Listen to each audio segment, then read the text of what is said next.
asalaamaaleykum mbokk yi maa ngi leen di nuyu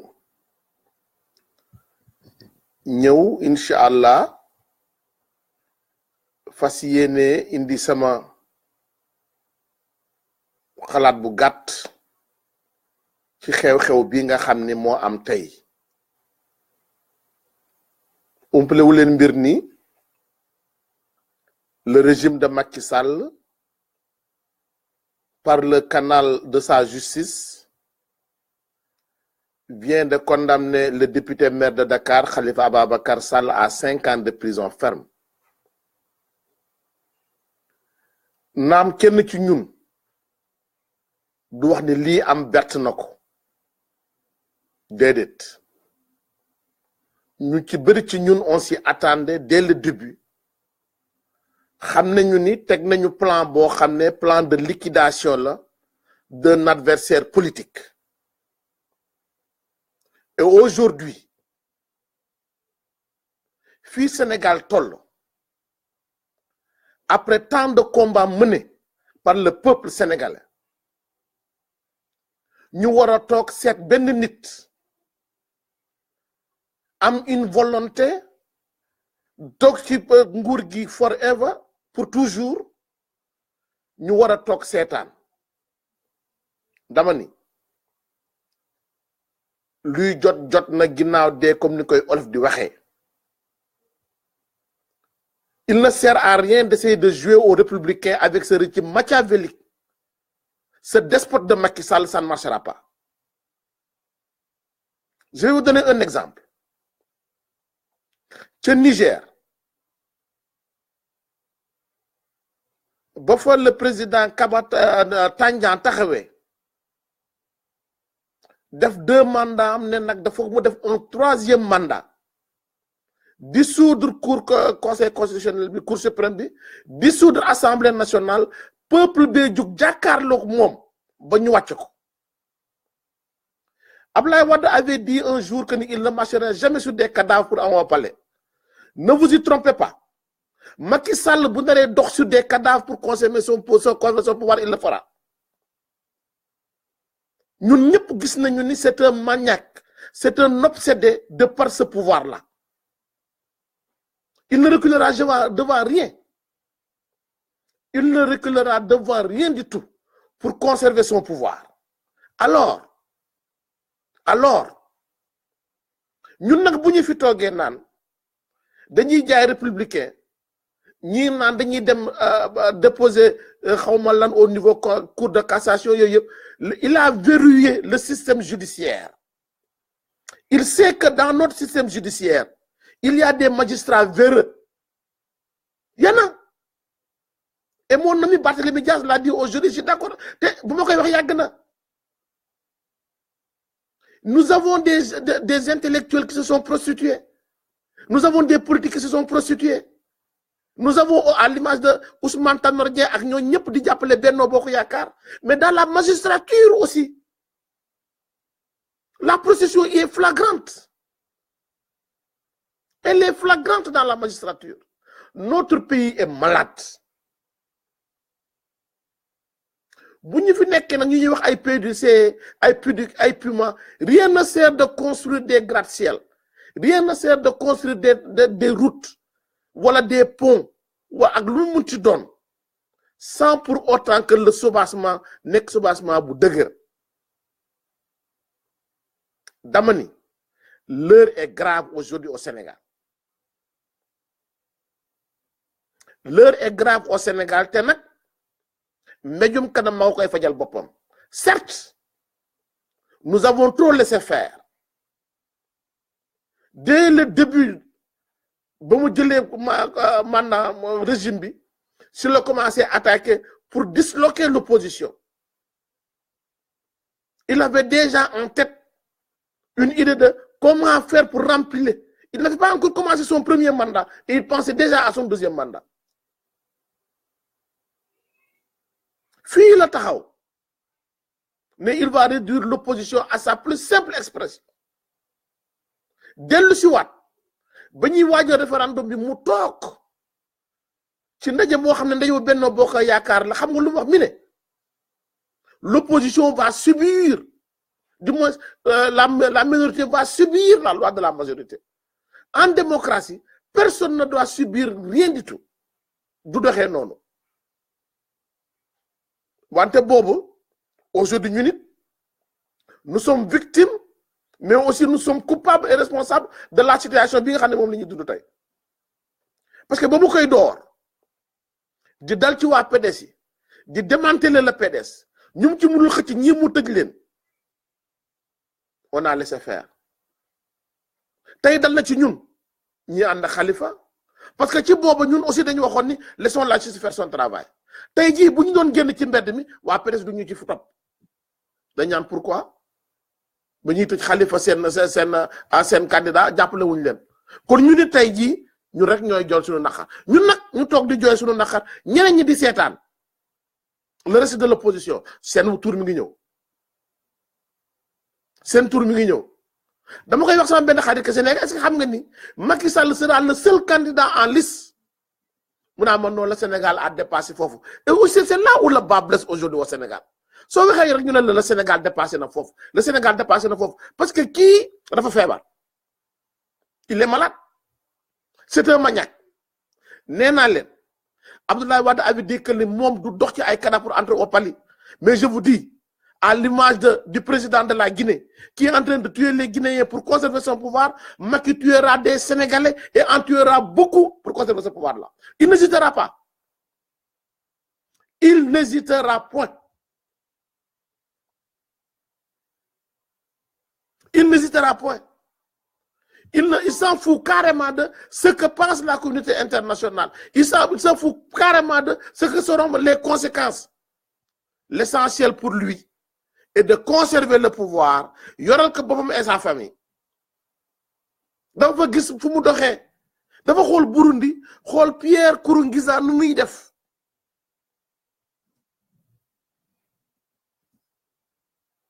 yàgg naa ko wax samay xarit ma ne leen ne vous attendez pas à une répétition d'un 23 juin du am il a déjà pris ses dispositions lu mu bëgg jaarale dina ko jaarale Assemblée nationale lu mu sant justice bi dana ko def te kenn du génn ñu jot a génn as néew il va les mater ñii mu tëj leen il est prêt pour ce pouvoir là du dara nag du dara même sacrifice humain yooyu ngeen di dégg bu leen jàpp ne yeneen politiciens yi la de xool leen ko ci alentour moom Macky Sall fu mu doon nii dara du doy pour ce deuxième mandat là il est prêt à tout léegi nag le problème mooy ñun Sénégalais lan la ñu jaral partisan de la théorie comme man derrière mon ordinateur di wax wala quoi qu'est-ce qu'il y a lieu de faire en tout cas l'heure est grave et l'heure est très grave du léegi nag na commencé grave dañu ne nit ki duma ko topp dafa fekk fi ngeen jëm a soriwul duma la topp c'est parce que fi ngeen jëm moo soriwul il a sa majorité mécanique à l'Assemblée nationale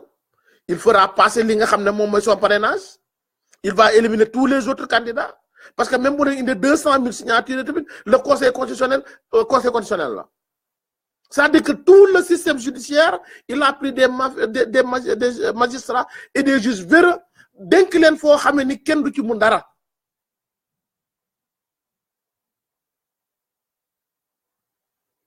alors léegi nag ñaar moo fi ne sunu noflaayu bopp dëkk ba suux wala nag ñu xam ni seul le combat libère et heureusement que moom ci boppam da ko waxoon gis ngeen tey maanaam li mu bindoon en 2012 disant que ni la confrontation est devenue inévitable et il demandait à l'armée de prendre ses responsabilités. Nous demandons aujourd'hui solennellement à l'armée sénégalaise, à la gendarmerie sénégalaise, aux forces de l'ordre d'essayer d'être républicains au maximum possible, d'essayer d'être du côté du peuple parce que l'union moom kenn mënu koo arrêter. ndax nag dëkk boo xamee ni nekkoon par exemple le pays bi nga xam ne biñ doon voté fii ci Afrique kenn voté wul woon tey on se retrouve devant cette situation là ñu toog bëgg nelaw ah non du mën a nekk nag du mën a nekk te waruñu koo seetaan dama ni yéen laay waxal sama mbokk yi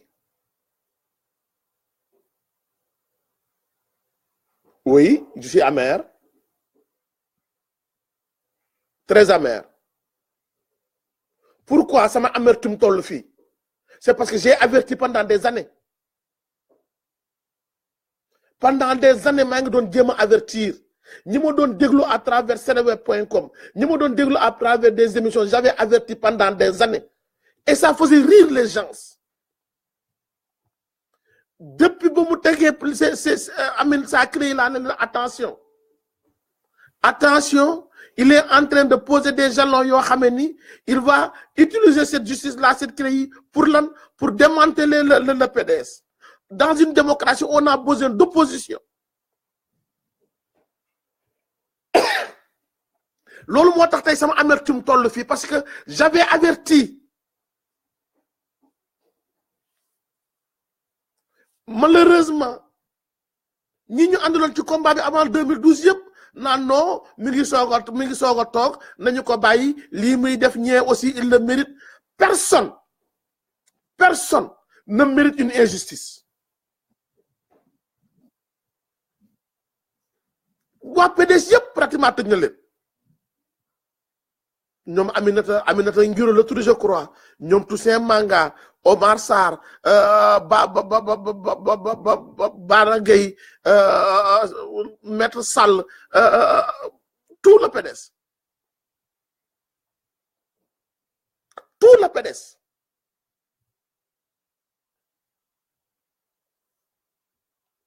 léegi nag nee nañu bu ndox tuuroo an mbàq des sama naxaar tey mooy xam nga lan naam xalifis laa du deñ je suis un partisan du député maire de Dakar Khalifa Sall du deñ mais au-delà de la personne de Khalifa Sall c'est le danger bi nga xam ne tey mooy guetter Sénégal on ne peut pas avoir un président boo xam ne dañ koo fal et lu ko soob rek mu def il prend son temps peaufiner sa stratégie xool ay nitam cibler leen boo xoolee ni mu def mooy il prend le gendre de Sidiki Kaba qui est à l'origine de tout ça jël ko teg ko Cour suprême quelqu'un qui devait aller à la retraite mu fexe ba woteloo ko loi pour yokk ay atam mun ko fa bàyyi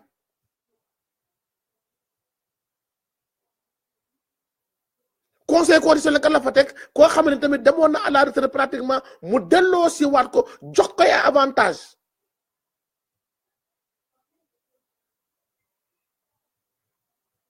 ñun nag ñu nekk fii naan dañuy jéem a jaay républicain devant ce président boo xam ne c'est un despote boo xam ne tey kenn mënatu ko naapale c'est un non weesu na diable c'est un démon xam nga maître Wade dafa waxoon lu am solo gars yi di jéem a jaay ay boo waxee ñu naan la déet naan Macky jaam la ñu naan déedéet jaam bu wax non jaam du ci juddu ci jikko la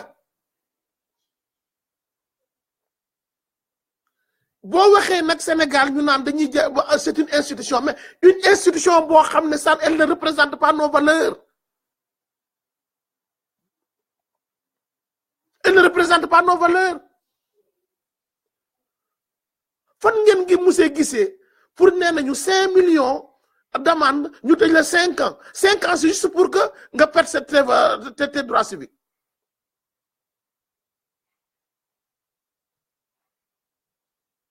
juste pour perdre tes droits civiques rien d'autre mais c'est une justice commande ça ba pare nag nee nañu ñun nañu na soyons des républicains nañu respecter li nga xam ne moom mooy les institutions de la République pendant ce temps les institutions de la République ne nous respectent pas nous le droit est bafoué dans ce pays-là dama ko doon wax benn xarit ma ne ko Sénégal lan moo tax mu nar a danger su Macky Sall mooy dañuy dem ba gis nga xam-xam dañ koy dëggate lors du référendum du moins avant le référendum ba muy saisir le conseil constitutionnel pour valider son waxeet combien d'éminents professeurs ñoo bindoon benn mémorandum bind ko génne ko wax ko combien était-il et pourtant ñaar wala ñett Mounirou Sy ak l'actuel ministre de la justice ak keneen ñeneen ñett ñooñu rek ñoo wax le contraire de une trentaine à quarantaine de professeurs wax te pourtant ñoom lañ jox dëgg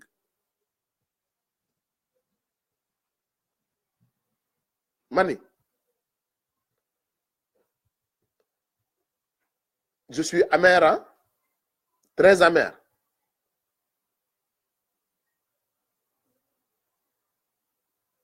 Parce que, en fait,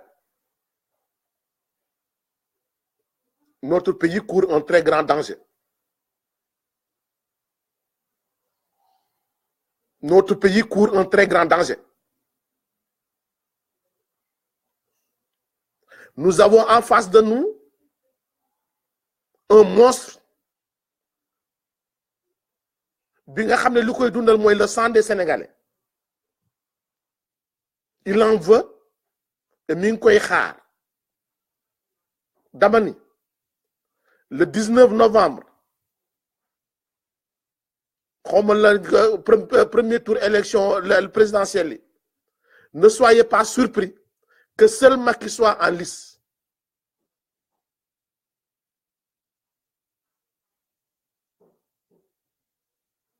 Ne soyons pas surpris que seul Macky soit en lice. di nga dégg nag dafa bëri ci ñun ay sénégalais yoo xam ne naafeq moo ñuy dundal parce que buñ la waxee ni jël nañu Khalifa Sall tëj ko pour 5 ans ci 5 millions pendant ce temps le directeur de COUD boo xam ne OFNAC dafa bind ci moom lu leer nañ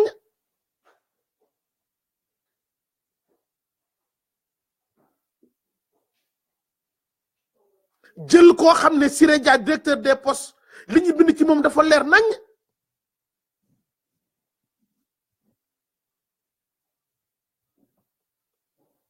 le directeur des domaines la xawma maam Amadou Diallo xawma nu mu sant Diallo de Louga IGE ak Cour des comptes bind ci moom lu leer nañ ci ay milliards yu ñu détourné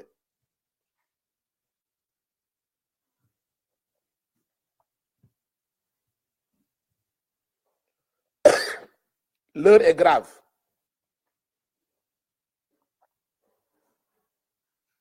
mais dafa am benn kàddu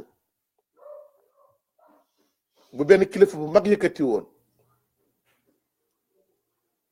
quelle que soit la gravité de l'heure quelle que soit la gravité de l'heure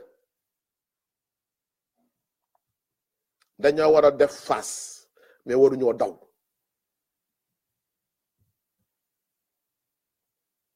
quelle que soit la gravité de l'heure on doit faire face. Il a réussi son coup nag parce que xam na ni au début ba mu jugoon jël waa PDS bu ñëpp jugoon crier contre l'injustice te du agsi fii mais il a pris son temps di ko def benn par benn démb waa PDS la woon tey ñun waa Khalifa Sall la suba kan la xam nga ñun tey duñu génn ci tali bi waa PDS ñoo duñu jàppale duñu ko def ils n'ont aucun intérêt à le faire et ils sont dans le droit nag après ñu Khalifa Sall xëy na waa Idrissa Seck après waa Sonko képp koo xam ne menace nga pour son pouvoir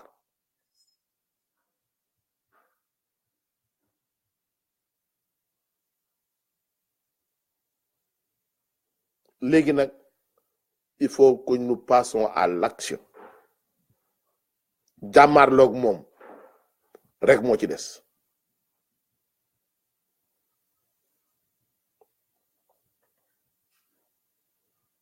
foog tali bi jax te nag ma xamal leen benn affaire tey tali bi dana yëngu dana jóg ndax nag lu ëpp tuuru ku amoon encore ay doute des intentions de ce président et de son état d'esprit il faut connaître l'état d'esprit du président Macky Sall nee naa leen un obsédé c'est comme un obsédé sexuel c'est comme un psychopathe feebar la du deñ feebar la du deñ te nag dafa am ñoo xame ni ragal lañu wante buñ ne dafa mel ni nga doon xeex tàppet bu la xasee ba bokk dee nga bu la xasee ba bokk dee nga dootu la bàyyi muy Macky Sall bu xat la bu rëy mais il sait que aujourd'hui il a à sa disposition maanaam la police la gendarmerie l'armée te dafa bëgg toog bàyyi fi njabootam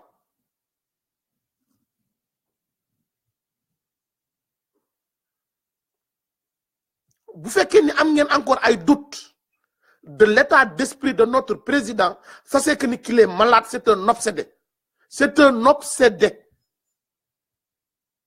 lu ko pouvoir ak nguur jaralu ko doomu aadama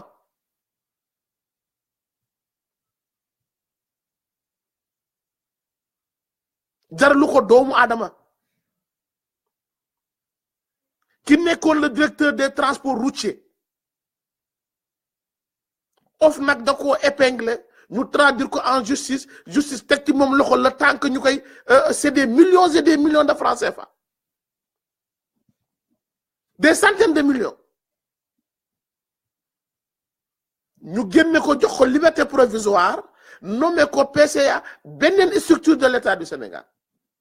kon xam nga ne kooku la reddition de comptes ne l'intéresse pas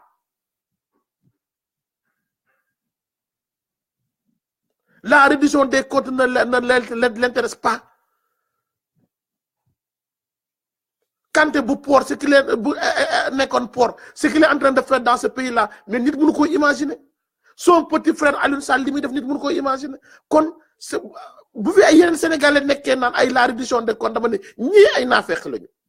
ils sont tout aussi responsables de cette situation que Macky Sall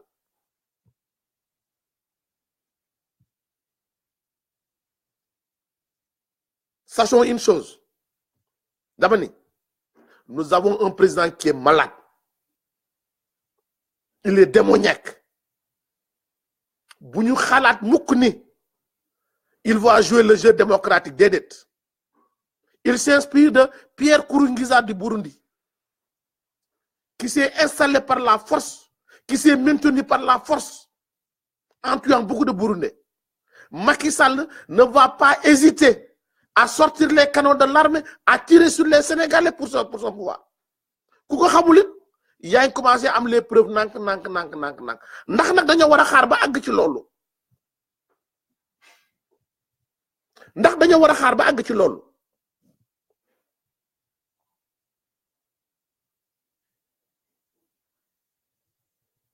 li des ba des mooy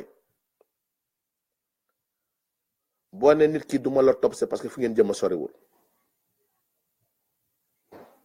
même boo xoolee les contrats qu'il signe dama koy waxtaan ak sama benn xarit Yaya Diallo keroog ma ne ko mu naan pourquoi Macky di brader suñuy pétrole Total ma ne ko il cherche protection au niveau de la France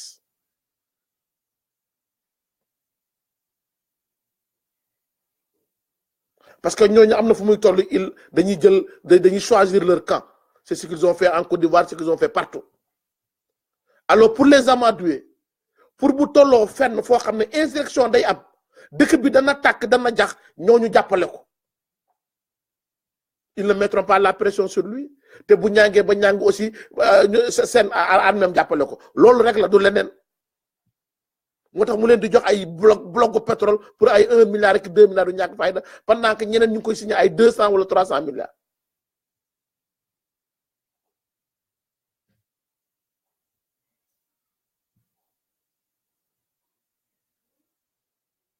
léegi nag la situation elle est là gis nañu ko xanaa nag xam ni luy jot na ginnaaw de ñu fexe ba ñi war a mëne le combat mëne ko te it ñi nga xam ne ñoo war a jiitu taxaw ci kanam jiitu parce que un combat ne se mène pas sans de vrais leaders et aujourd'hui li Macky Sall gën a réussir li mu gën a réussir mooy tas li nga xam ne moom mooy l'opposition sénégalaise affaiblir ko wàññi dooleem tasaare leen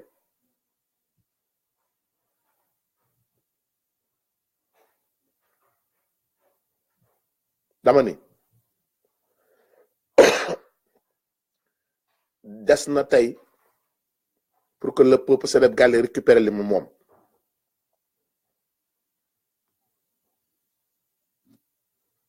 yoon bi nag ñëpp xam nañ ko parce que dañuy sacrifier ay doomu aadama ñii ñu tëj leen ci kaso bi même bu ñuy tëj Khalifa Sall sacrifier ay ñoo xam ne ay jaboru jàmbur lañu ay yaayu jàmbur lañu juste rek pour créer seen benn association de malfaiteurs ñoo xam ne defuñu tiimuñu 1 an et quelque ñu tëdd ko ci kaso bi pourquoi pour la lu waral loolu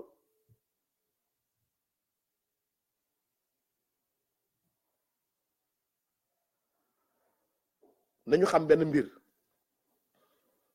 gis nga bu nit feebaree ne wax naa leen ko saax nee naa leen un obsédé que soit muy de pouvoir muy d'argent muy sexuel foo ko fekk dana dem wuti li nga xam ne moom feebaram boobu te bu ñu ko xoolee boo xoolee les symptômes de notre président d'abord c'est un mythomane loolu moom yi ñun ñëpp am nañ ci preuve amul lu muy wax rek loo xam ne dana ko respecter parfois sax il se plaît lui-même à dire des choses yoo xam ne wóor na ko ne après da koy weddi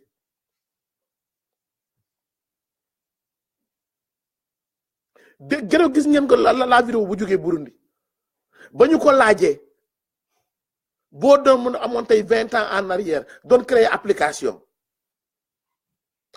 lan la xalaat moom sàcc ñu naan voler dans l'espace et dans l'air non moom naka la gën a mën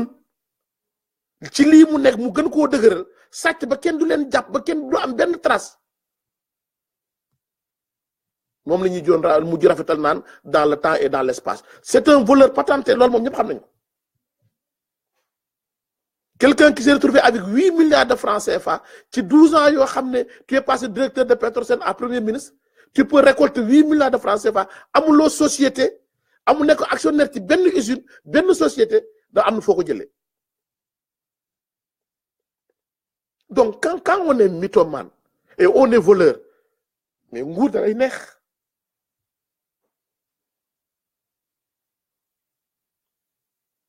neex te nee naa leen sànq xoolal boo leen nekkoon xale sama genre yi nga xam ne ay tàppat la ñu woon na xeex boo leen poussé à bout na ba ñu jàppat la fenn dootuñu la bàyyi mooy Macky Sall bu xat bu rëy la nag li ngeen ko gis noonu mais nag li mu yor à sa position à sa possession moo tax tey mu ne foog mu wane dooleem yow koo xam ne sa soxna ci boppam taxaw na ne bu dossier yi di si ñëwee nañ ko jox moom tellement que xam na la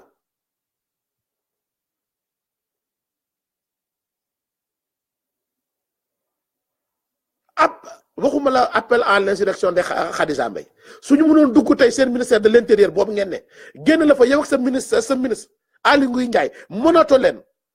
dugal leen ci kaso bi tey damay laalaat xale yu def ko nga daan appel à l'insurrection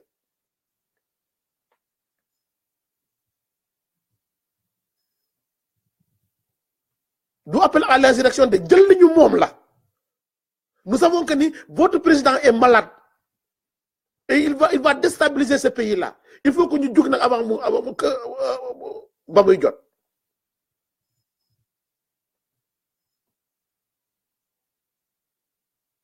c'est pas un appel du non du appel jël li ñu moom la jël li ñu moom parce que nag mënuñu essayer de jouer aux républicains avec quelqu'un qui se fout complètement de la République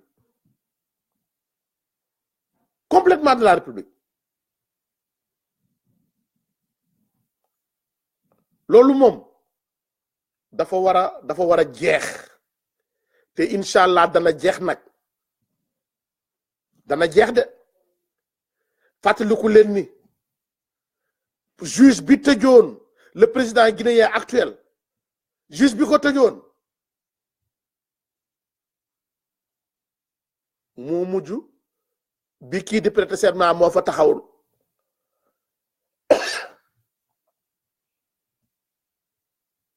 kon mën naa metti mën naa yàgg waaye dëgg rek mooy mujj te it man je suis convaincu que ni président Macky Sall mi sera le premier président destitué au Sénégal ba pare mis en prison lui et sa bande ils n'échapperont pas moom maître Sidiki Kaba Ali Ngouille Ndiaye ak le ministre de la justice Madior Fall ces gens-là qui complotent di won moo magistrat yi au palais de la République ay ñoom Lamotte yi xam nga leur fameuse réunion ñëpp xam nañ ko ñi fa nekkoon ñëpp xam nañ ko ndax règlement de compte lañ koy tuddee ou pas mais dana am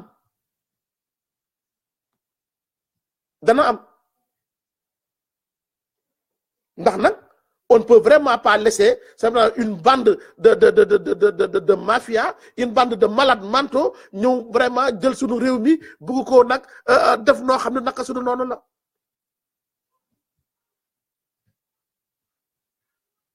naka suñu noonu la c'est pas possible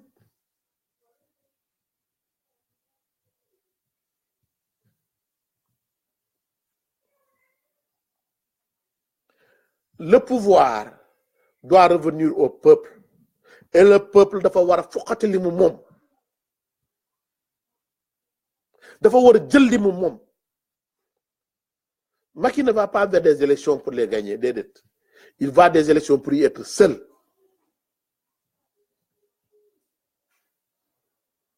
il va des élections pour y être seul sunu ñi ñu tollaloon ñëpp wala ñu rawoon ñëpp tey ñëpp raw nañ ci wàllu démocratie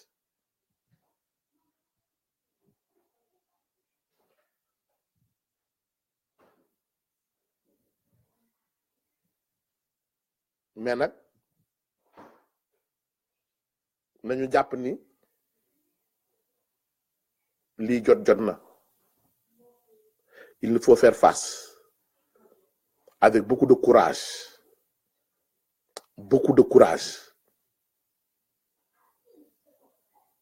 faire face nag ku ci nekk dafa am rôle booy jouer ndax réew mi ñun ñoo ko moom kenn ëppale wuñu ci bu ñu demee ba notre justice mënatul trancher wala lire le droit normalement nañ ne ko fu ñukk na yekk bu naxari boo déggee nit naan la justice sénégalaise elle est indépendante wóolu ko rek c'est parce que amul il n'a pas maille avec cette justice là wala du mbokkam wala du xaritam képp ku mës a am xarit wala mbokk bu am maille avec cette justice là tu sauras que ni nous avons tout sauf une justice elle est corrompue jusqu'à la moelle épinière corrompue jusqu'à la moelle épinière dégg ngeen juste dem Ibrahima dem li mu wax barki dem nee na elle est malmenée de l'intérieur comme de l'extérieur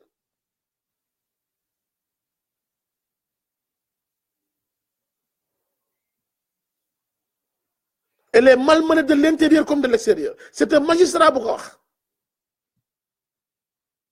il fait partie des rares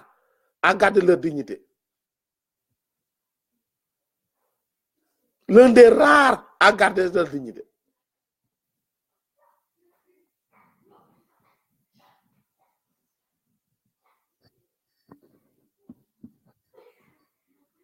léegi nag sama gars yi jug dafa jot de et incha allahu rabbi danañ ko organiser moyen logistique lépp loo xam ne war na ci rek pour mu am seetaan leen dana ñëw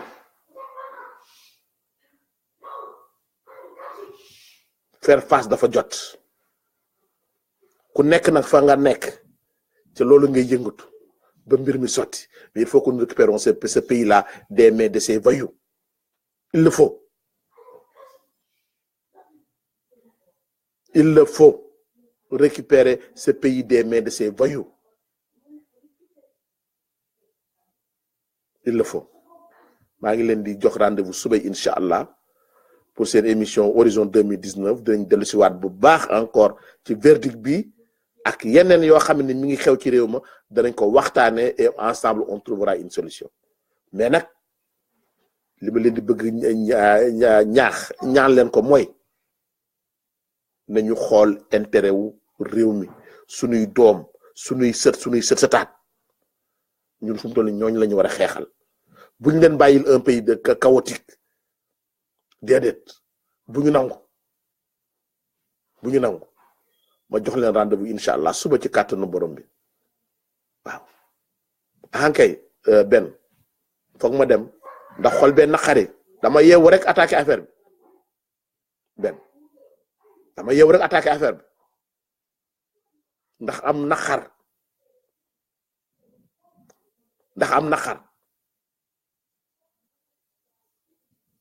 waaw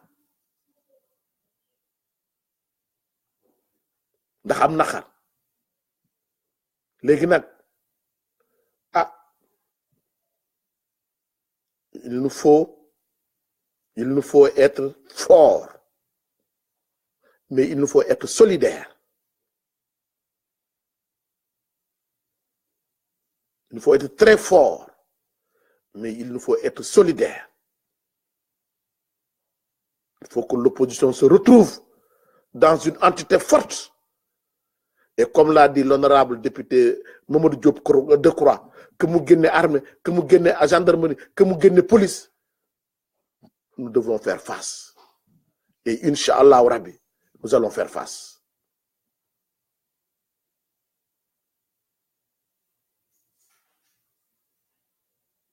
Serigne Sam dama am lu ma naqari ndax yow mii ma yàgg àndal yàgg nga may dégg may wax bu yàgg di artu ci lii atema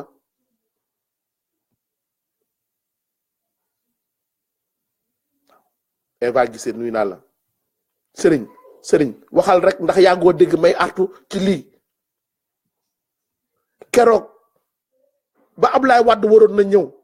ñu naan day am avion privé bu koy jël si dana def marche ñu bëri ci samay naataangoo ne non waruñu ko bàyyi mu marche ma naan leen déedéet bu ñu dañu xeexu principe bu ñu contre nit ba xañ ko ay li nga xam ne ay kiwam la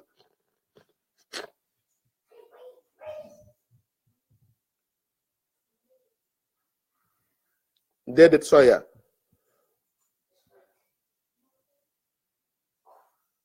les partisans de Khalifa ne sont pas des yambar, ne sont pas des góor jigéen déedéet xam nga Khalifa a toujours prôné doxu républicain def yëfu républicain loolu la rek njëkkee wut ci ñun nii fii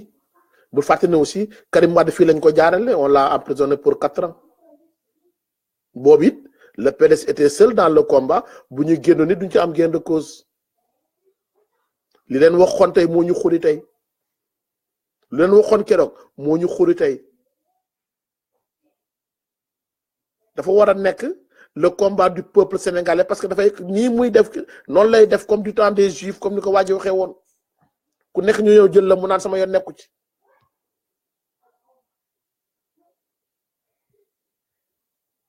léegi nag on va se préparer en conséquence nag combat bi dinañ ko mëne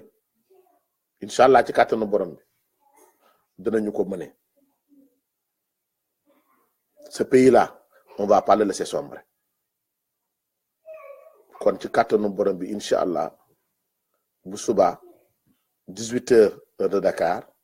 ñu dajewaat pour seen émission Horizon 2019 ñu gën a yaatal waxtaan bi gërëm naa leen sant naa leen maa ngi leen ñaanal yàlla di ñaanit ngeen jël Sénégal rek muy seen priorité le combat ne fait que commencer comme il l'avait dit lui Macky Sall candidat